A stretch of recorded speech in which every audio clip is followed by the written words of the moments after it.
मंत्री राजनाथ सिंह की रूस यात्रा के दौरान भारत और रूस ने अत्याधुनिक AK-203 राइफल भारत में बनाने के लिए एक बड़े समझौते को अंतिम रूप दे दिया है। आधिकारिक रूसी मीडिया ने बृहस्पतिवार को इसकी जानकारी दी। AK-203 राइफल AK-47 राइफल का नवीनतम और सर्वाधिक उन्नत प्रारूप है। यह Indian small arms system rifle की जगह लेगा। रूस की सरकारी समाचार एजेंसी स्पुतनिक के मुताबिक भारतीय थल सेना को लगभग 7,70,000 AK-203 राइफलों की जरूरत है, जिनमें से 1 लाख का आयात किया जाएगा और शेष का विनिर्माण भारत में किया जाएगा। भारतीय रक्षा मंत्रालय ने कहा, दोनों पक्षों ने AK-203 राइफल के उत्पादन के लिए भारत रूस संयुक्त उद्यम की भारत में स्थापना को लेकर अंतिम चरण की चर्चा का स्वागत किया है।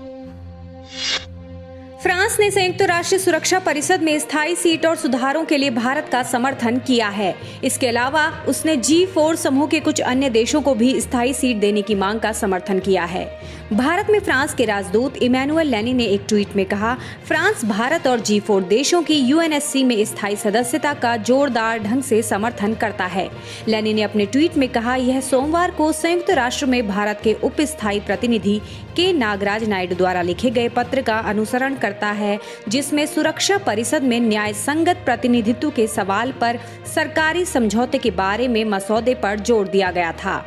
नायडू के सोमवार को महासभा के 74वें सत्र के अध्यक्ष तिजानी मोहम्मद बंदे को पत्र लिखे जाने के बाद फ्रांस ने समर्थन की बात दोहराई है। बता दें कि नायडू ने पत्र में लिखा था कि सुरक्षा परिषद सुधार पर अंतर सरकारी वार्ता को बंधक बनाया जा रहा है। सबसे शक्तिशाली संगठन में कोई बदलाव नहीं चाहने वाले देश इसका अपनी सुविधानुसार इस्तेमाल कर रहे हैं।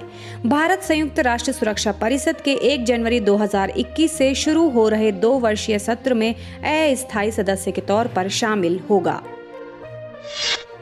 एनसीबी ने सुशांत सिंह राजपूत की मौत के प्रकरण से जुड़े मादक पदार्थ मामले की जांच के सिलसिले में प्रमुख आरोपित रिया चक्रवर्ती के भाई शौविक चक्रवर्ती और सैमुअल मिरांडा के परिसरों पर शुक्रवार को छापेमारी की। अधिकारियों ने बताया कि तड़के शुरू हुई छापेमारी के दौरान शौविक और मिरांडा दोनों को पूछताछ में शामिल होने के लिए समन भी सौंपा गया। दोनों राजपूत के हाउस मैनेजर थे।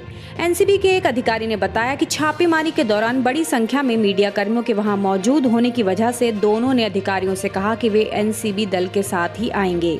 अधिकारियों ने बताया कि उन्हें एनसीबी के तलाशी दल द्वारा लाया जा रहा है और अब उनसे पूछताछ की जाएगी। एनसीबी ने इस मामले में अभी तक महाराष्ट्र की राजधानी में सक्रिय 2 कथित मादक पदार्थ तस्करों को गिरफ्तार किया है और एक व्यक्ति को हिरासत में भी लिया गया है। नीट और जेईई परीक्षाओं के खिलाफ 6 गैर भाजपा शासित राज्यों के मंत्रियों की ओर से दाखिल याचिकाओं पर सुप्रीम कोर्ट शुक्रवार को सुनवाई करेगा। इन याचिकाओं में शीर्ष अदालत से अपने पिछले आदेश पर पुनर्विचार करने का आग्रह किया गया है। कोरोना संकट के बीच सुप्रीम कोर्ट ने 17 अगस्त को नीट और जेईई की मुख्य परीक्षाएं आयोजित करने की मंजूरी प्रदान की थी, जिसका गैर भाजपा शासित राज्य कड़ा विरोध कर रहे हैं।